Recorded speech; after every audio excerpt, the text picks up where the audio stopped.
Hey y'all. Okay, so this week we are talking about grievances.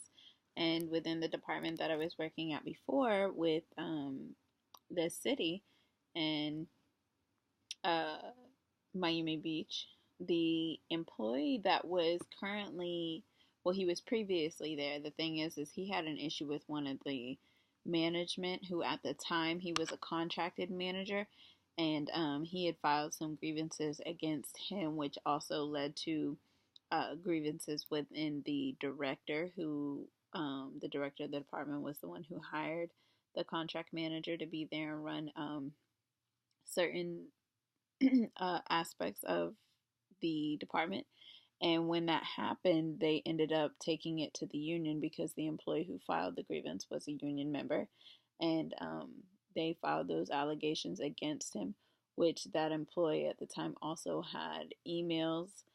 He was recording conversations during the office hours and also provided extra documents in which supported his accusations against the manager that we had. An issue that became more of it was when the director became under investigation for certain things. They moved that employee to another department, in which that was part of the collective bargaining aspect, in which they continued to let that employee have his employment with the city. They moved him to another department with the same pay, with less work that he had to be responsible for.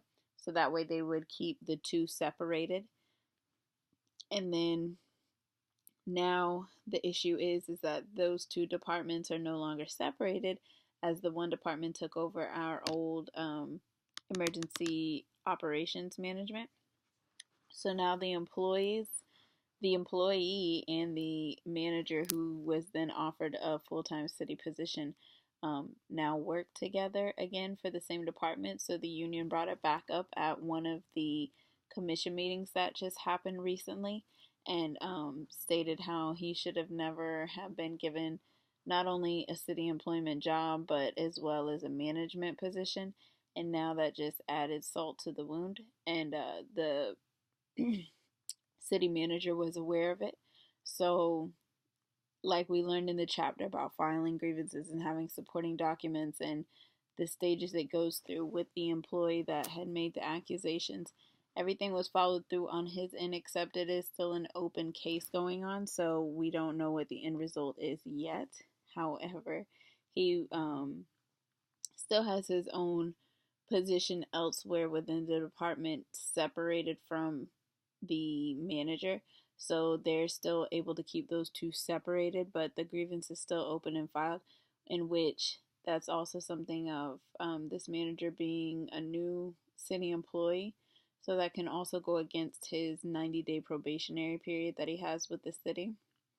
And they're looking to press forward with the grievance that was placed on file.